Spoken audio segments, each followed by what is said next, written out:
Selamat malam pemirsa, selamat datang di Suara Rakyat. Malam ini topik kita luar biasa, sindir-menyindir antara Presiden Jokowi dengan Presiden Republik Indonesia ke-6 Bapak SBY. Ya, memang sindir-menyindir itu zamannya bisa beda-beda, cara menyindirnya juga bisa beda-beda. Dulu waktu zaman saya, itu yang banyak digunakan kata-kata niye. Jadi misalnya contoh gini, ini teman-teman mahasiswa dari mana? IPB nih ye, gitu. Jadi pakai gaya. Kamu namanya siapa? Andi nih ye, misalnya gitu. Jadi pada zaman itu. Kalau sekarang kan lain ya. Misalnya menyatakan suatu, misalnya teman saya yang mau datang nanti, begitu dia datang, kita biasanya bilang apa? 1, 2, 3, Tapi kalau di kalangan presiden dan itu sekarang ini pada pakai Twitter. Nah, yang terakhir ini yang saya yakin pasti akan rame. Pak SBY mengatakan jangan dia dianggap tidak berani. Karena pada waktu Pak SBY dulu tahun 2005, dia itu menaikkan BBM sampai 140%. Sementara Bapak Jokowi hanya menaikkan 30%. Jadi Pak SBY tidak bisa dibilang tidak berani dong ya, karena 140%. Yang lain yang bisa disebut sebagai Tapi ini teman saya ini luar biasa. Soulmate saya selalu di acara Suara Rakyat ini. Dia selalu, saya sangat senang pada dia, tetapi satu yang saya kurang yakin. Dia pasti nggak bisa nyindir. Karena dia nggak pakai Twitter. Wah, nih kita lihat nih. Iya, boleh dong kita sambut Kodari. Ya. Loh, kata siapa bang saya nggak punya Twitter? Pakai Twitter ya? Ternyata pakai Twitter. 1, 2, 3. Saya punya Twitter juga bang. Iya. Sini bang. Punya Twitter bang, tapi Twitternya Twitter pasif. Oh, iya. Betul. Karena katanya yang aktif-aktif itu berbahaya, ya. Berbahaya, bisa baper. Baper, terbawa perasaan. Itu istilah anak muda juga. Mohon maklum, kalau Bang Ege nggak paham ya. Jadi kalau saya itu pakai pantun soalnya kalau nyindir ya. Betul. Jalan-jalan ke Bekasi. Singgah dahulu di Ciampea. Melihat orang ganteng seperti Kodari. Tetapi tetap saja kita teriak Tapi di sini kita tidak pakai tapi kita pakai Jadi balasannya itu ege. Siap. Jadi bagaimana topik kita hari ini, Bang? Ini menarik sekali. Saya rasa pasti ditunggu oleh para pemirsa. Sindir-menyindir antara Bapak Joko Widodo, Presiden kita yang ke-7 dengan Presiden Republik Indonesia ke-6, Bapak SBY. Ya. Kita segera hari ini ciri khas dari Suara Rakyat adalah survei yang akan kita silakan. Ya, surveinya dilaksanakan di 5 kota, ya.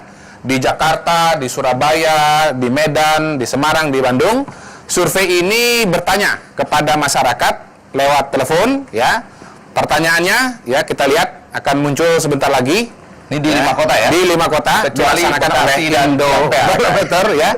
Pertanyaannya adalah, apakah hubungan Presiden Jokowi dengan Presiden ke-6 SBY harmonis? Ternyata jawabannya, Bang Ege, jangan dulu ya. Betul. Nah, 42% harmonis, 36% tidak harmonis, 20% tidak tahu, tidak menjawab. Jadi kalau ada orang yang menyangka bahwa dengan sindir-menyindir itu langsung hubungannya jadi tidak harmonis, orang itu pantas kita sebut sebagai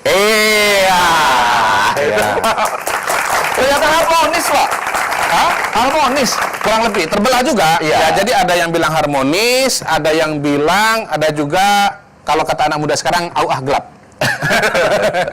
gelap. Iya. Nah, sebetulnya apa sih yang bikin mereka ini dianggap jadi tidak harmonis? Persoalan apa sebetulnya, Bang Ege? Ya, ini barangkali kan biasanya orang suka membayangkan kalau sudah selesai masa jabatan, itu biasanya aktif di kegiatan sosial. Atau misalnya mempromosikan perdamaian di luar negeri. Tapi yang terjadi melakukan Tour de Java. Tour de Java ini sebetulnya lomba balap sepeda yang mana? Jadi Tour de Java di dalamnya Pak SBY meluncurkan Twitter, ya, yang katanya bunyinya adalah jangan terlalu membangun infrastruktur karena akan menguras dana di saat ekonomi sedang lesu.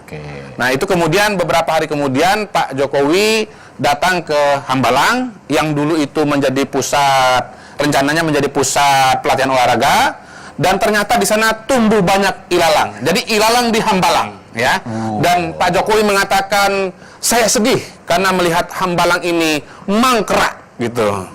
Dan itu kemudian menimbulkan tafsir bahwa di antara dua presiden ini telah terjadi saling sindir-menyindir. Jadi yang satu Ya. Tour de Java, Ya. yang satu Tour de Hambalang, kayak kira begitu ya. Jadi sama-sama di ketinggian, sama-sama di ketinggian. Pak. Ya. Baik. Tetapi kita akan punya survei lainnya. Survei lainnya. Dan sebelum survei itu nanti kita bahas bersama, Ya. saya tentu akan menampilkan Mengundang Menteri Pemuda dan Olahraga kita yang di tahun 2013 sampai masa akhir jabatannya berhasil menyatukan PSSI. Kita sambut Roy Suryo. Malam, Ya. malam. Silakan. dan Oke, ya, ya. saya ingin mengundang ya dari PDI Perjuangan ya calon Menteri Luar Negeri. Kalau ini mantan menteri, ini calon Menteri Luar Negeri. Bapak Andreas Hugo Pereira ya. Pereira, Andreas Hugo Pereira. Ini Begitu sesuai ya. dengan nama pasti ya. Ya. Memang sudah Nah, pasti. ngomong-ngomong saya mau nyindir karena topik kita nyindir, saya mau nyindir dikit ya. Tadi Bang Ege memperkenalkan bahwa Bang Roy Suryo itu adalah menteri yang menyatukan PSSI. menyatukan PSI, tapi juga menteri yang gagal melanjutkan Hambalang, menteri yang mangkrak di Hambalang. Memang nggak boleh. Nggak boleh ya? Memang nggak boleh. Oh, tapi boleh. Saya taat asas dong. Kalau memang aturan nggak boleh, nggak boleh. Kita bahas nanti ya. Oke. Kita lihat surveinya dulu ya. Oke. Oke. Ada Ya. survei Supaya yang survei kedua. kita jangan mangkrak, ya kita persilahkan dulu muncul. Ya. Ini surveinya, surveinya di 5 kota, ya, tidak di 5 termasuk kota, tidak termasuk setuju Bekasi dan Ciampea. Itu yang Atau perlu diingat ya. tidak jika mantan presiden atau presiden ke-6 Mengkritik. SBY ya SBY mengkritik Presiden Jokowi ya. Yang mengatakan setuju 63%, yang tidak setuju enggak kok. 27%. Jadi mayoritas setuju. Ya. Bagus. Ya, saya menyebutnya SBY karena Pak SBY kemarin melakukan Tour de Java untuk meet the people and meet the kader. Tapi kalau misalnya pertanyaannya tentang Bapak SBY, SBY. yang pantas menjawab dulu Andreas Pereira. Itu setuju atau tidak setuju? Ternyata banyak yang setuju. Sebentar, Pak. ini bahasa Indonesia apa bahasa Spanyol? Silakan. Saya kira apa yang disampaikan oleh masyarakat itu ya menunjukkan ya cerminan ya itu perasaan publik Ya. Oke. bahwa publik ingin Baper juga. bahwa proses komunikasi Ya. antar elit Ya. itu tetap bisa berlangsung secara terbuka. Ya. Nah kalau kita lihat di sini sebenarnya model komunikasi yang terjadi ini, kalau saya boleh bilang ini karena ahli-ahli komunikasi semua nih, Pak Iya. Effendi Ghazali ini kan ahli komunikasi. Ini model komunikasi simbolik, Simbolik. Oke. simbolik antar elit. Iya, Nah di dalam simbolik itu biasanya apa yang harus disebut ada mind, ini kan bahasa Inggris ya, mind. Ya. Ada self. Baik. Pak Roy Suryo bisa membaca main seorang Andreas Pereira? Kalau Apa ini bacaan main terhadap mainnya? Just Herbert Map. Dan yang ketiga ada society. Society. Nah, di society ini interpretasi. Baik. Interpretasi Itulah yang terhadap saya apa tadi, ya. kan? Itu yang kemudian. Kita kasih dulu interpretasi Pak Roy Suryo terhadap apa yang terjadi sekarang ini. jadi memang berarti kan sah-sah saja kan? Sah-sah Artinya kalau kemudian ketika Tour de Java tidak ada yang salah dengan Tour de Java. Tadi Tour de Java sekali lagi tidak pakai sepeda kan ya? Pakai bis dan Pakai bis. dan Pak SBY bersama-sama kami satu bis. Jadi jangan dikira Pak SBY itu satu kendaraan sendiri enggak. Yang benar satu bis. itu Tour de Java, pakai bus dan pakai Twitter. Itu ya.